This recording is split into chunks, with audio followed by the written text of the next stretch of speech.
Now at 5, four-staters trying to stay cool as they celebrate this Independence Day, and a holiday parade in Illinois turns tragic with gunfire. The 4 states' most watched news starts now.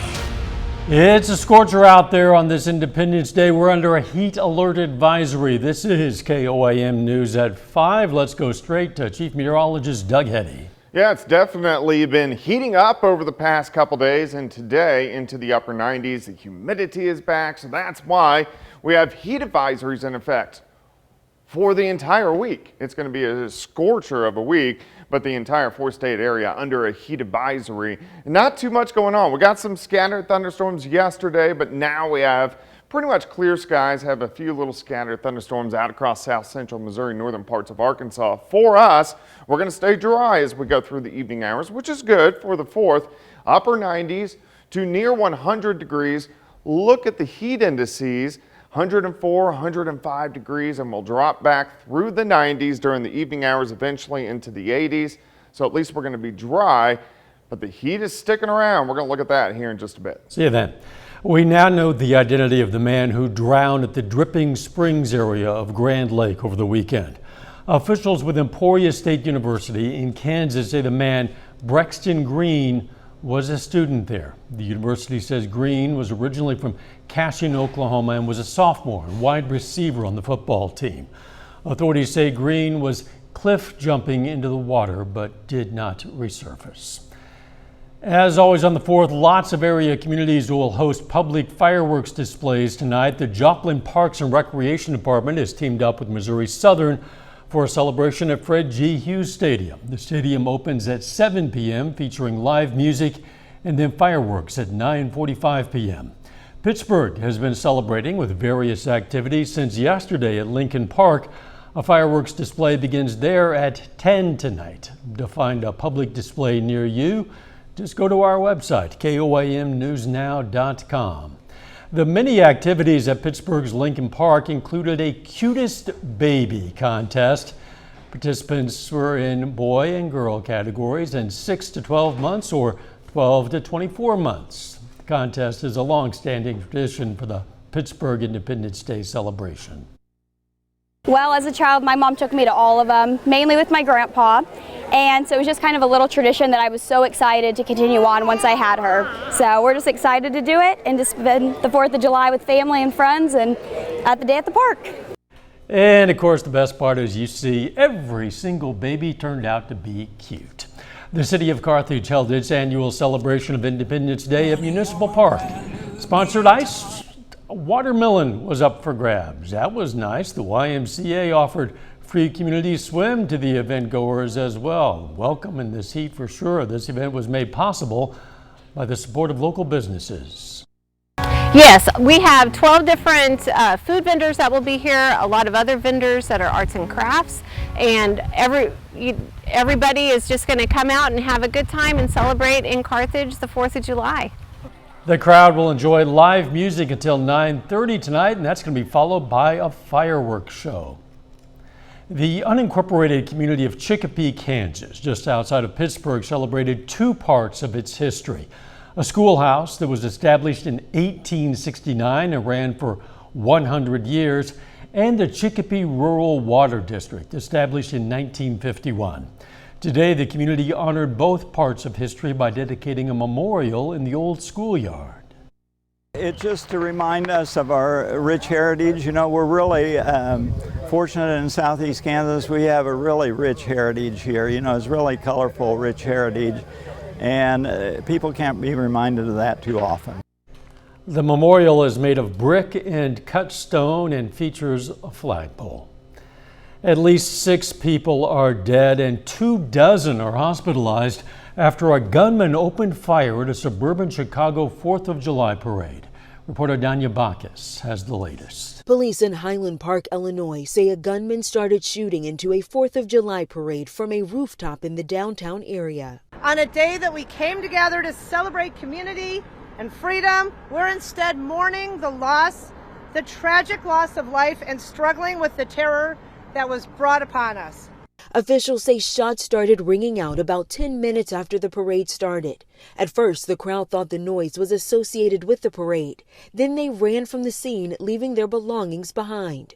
Police are searching for the gunman. The suspect is currently described as a male white, approximately 18 to 20 years old, with longer black hair, a small build, and wearing a white or blue t-shirt. So far, police have recovered a rifle. This man was along the parade route. It's just get to a safe place, like get behind a brick pillar or something like that, which I did, and just to catch my breath. Our community was terrorized by an act of violence that has shaken us to our core. Officers are going door to door, urging people to shelter in place until the gunman is found. Several 4th of July events in nearby communities have been canceled. Danya Backus, CBS News. Multiple agencies are helping with that investigation, including the FBI. Highland Park is about 27 miles north of Chicago.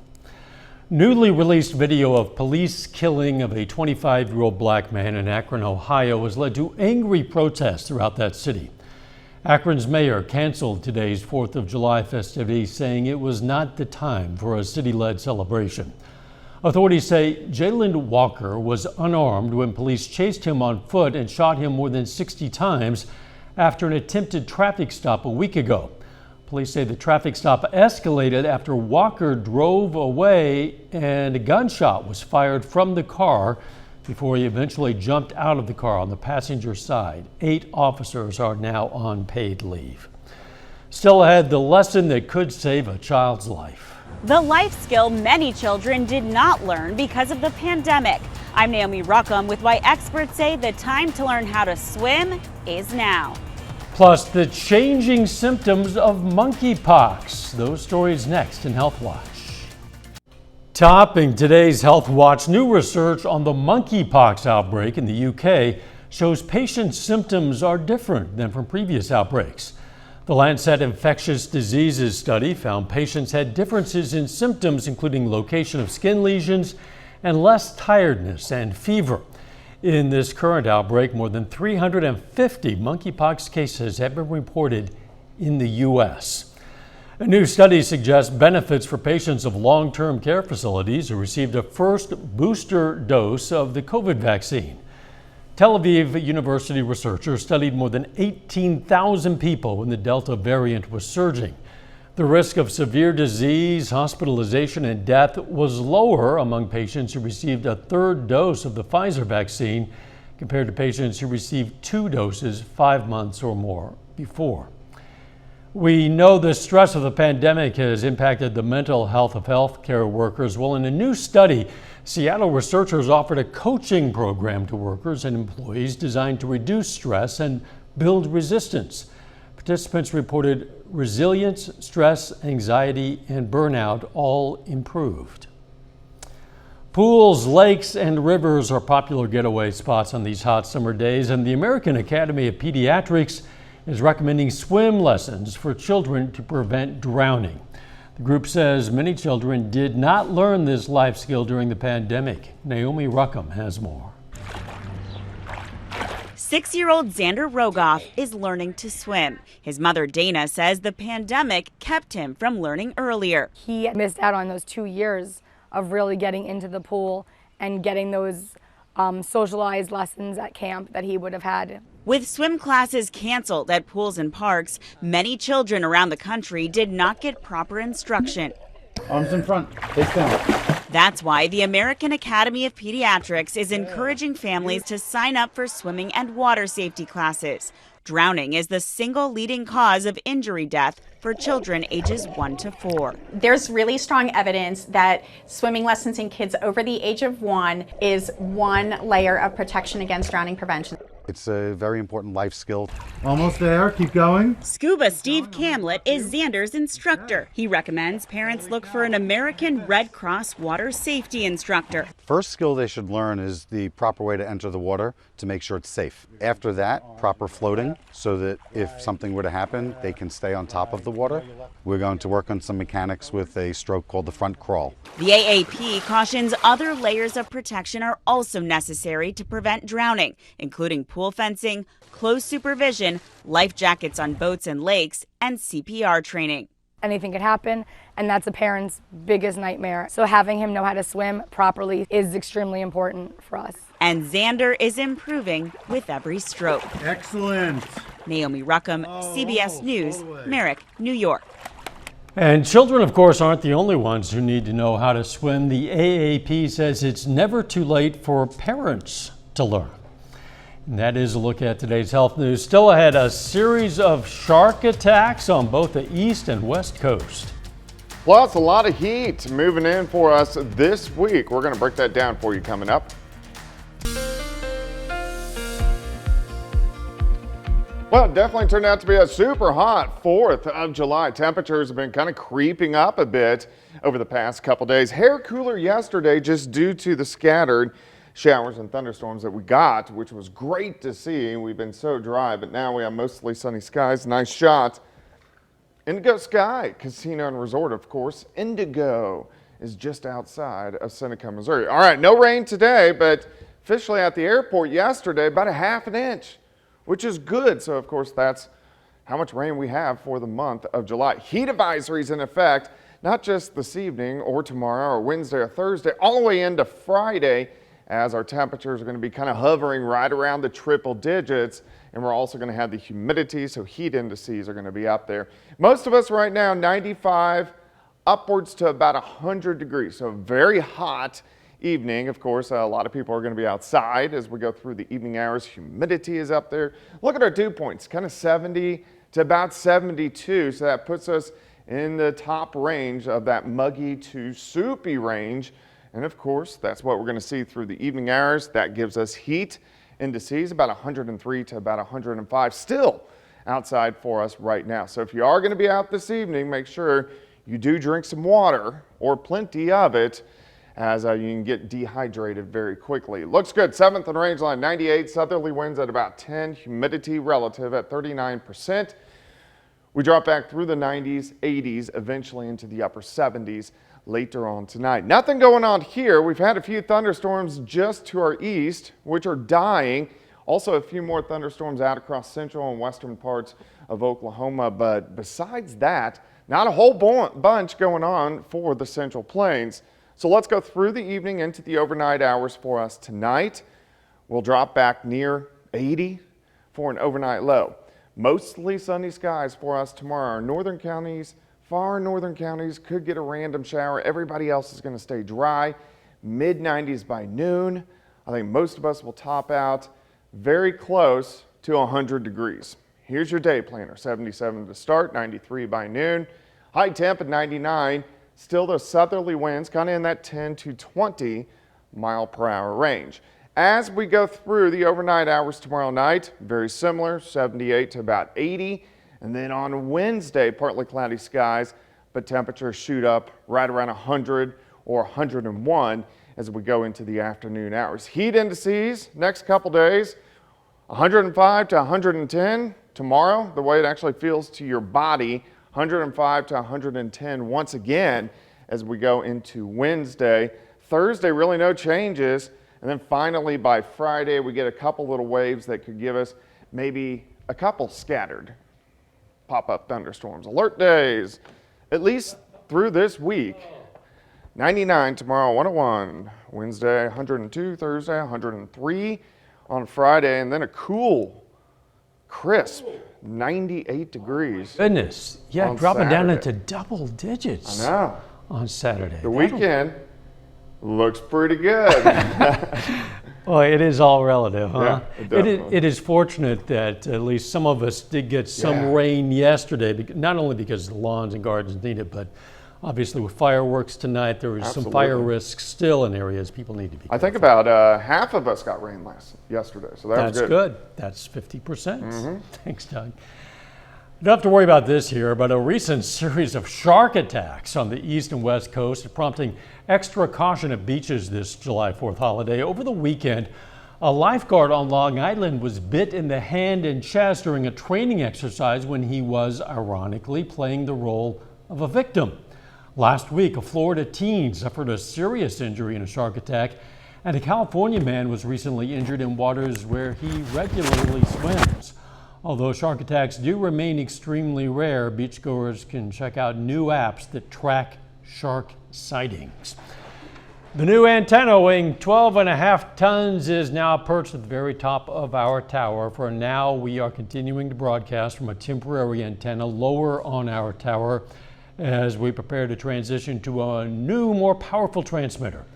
Our signal is still kind of glitchy for some of you from time to time anyway, but when the project is finished, we're going to be broadcasting with more power than ever. Check out the progress anytime on our website, koamnewsnow.com/power. Coming up, flight delays and cancellations this holiday weekend. But first, on this Independence Day, we honor a local veteran of the U.S. Marine Corps. The service of Corporal Drew Dishman began in 2005, went to 2009. It included 3 tours of duty in Iraq. His hometown, Joplin, and we're proud to salute Corporal Drew Dishman, a 4-state hero. You can learn about lots of other heroes. You can also submit a hero of your own anytime. It's very simple. You just go to our website and click on the link. It's KOAMnewsnow.com. Topping today's Consumer Watch, millions of Americans are traveling for the 4th of July, and they're dealing with thousands of delays and cancellations. Nikki Batiste reports from Newark International Airport. I just want to get out of here. I think I had enough. The numbers over the weekend are staggering. Nearly 17,000 flights delayed and more than 1,400 canceled. The flight disruptions leaving hundreds of thousands of passengers in turmoil. We just got here. They let us know right now that I got canceled. Alam Khan's flight from Newark to Toronto was canceled days before his wedding. I'm just going to shoot her a call and be like, look, babe, I'm kind of stuck here for now, but I'll be there as soon as I can be. At the height of the pandemic, the airline industry received a $54 billion bailout. Transportation Secretary Pete Buttigieg is calling on airlines to do better. We sent a lot of taxpayer funding, specifically for the purpose of keeping people employed at these airlines. And now they need to have the people and they need to have the resources to get people where they need to go. Travel experts say passengers do have rights when the airlines don't deliver. Your rights in the United States are that you get a full cash refund if your flight is delayed more than 4 hours or canceled. So do not let the airline give you a voucher, get the cash. Alam Khan did eventually make it to his wedding. He drove more than 9 hours to Toronto after his rebooked flight from Newark was also canceled. FlightAware data shows in the U.S. this airport is the most affected by delays and cancellations today. Nikki Batiste, CBS News, Newark, New Jersey. This week, investors are awaiting June's jobs report set for release on Friday. Last month's unemployment rate is forecast to have remained at 3.6%. Economists predict the report will show a gain of about 250,000 new non-farm jobs. Universal's Minions: The Rise of Gru took in an estimated $108 million at the box office this weekend. The animated movie is on track to become one of the biggest openings ever for a July 4th holiday. Top Gun: Maverick is still soaring, more than $25 million for that one. The sequel is starring Tom Cruise. It's already surpassed $1 billion in global ticket sales in its first 6 weeks. Final check of the forecast next. Up next on the CBS Evening News, the latest on that developing story of the shooting at an Illinois Independence Day parade. Then on KOAM News at 6, a Southwest Missouri lawmaker resigns with fraud allegations, plus a big increase in inquiries about vasectomies in Kansas City, Missouri, and a Webb City High School graduate finds his home in the boxing ring. Stay with us, CBS Evening News and then KOAM News at 6. If you're heading out to your local fireworks celebration tonight, it's going to be late, but it's still going to be hot. You want to be hydrated for sure. Yeah, for fireworks displays, probably still sitting 88 to about 90 degrees. 99 tomorrow, triple-digit heat for the rest of the week. Thanks for joining us. The CBS Evening News is next, and of course, we're going to be right back here for KOAM News at 6. We're going to leave you tonight with this quirky 4th of July contest in Key West, Florida. The object: to eat an entire 9-inch key lime pie as quickly as possible without using your hands. The winner this year did it in 1 minute, 14 seconds. We'll see you at 6. Let's make it a great, safe 4th of July.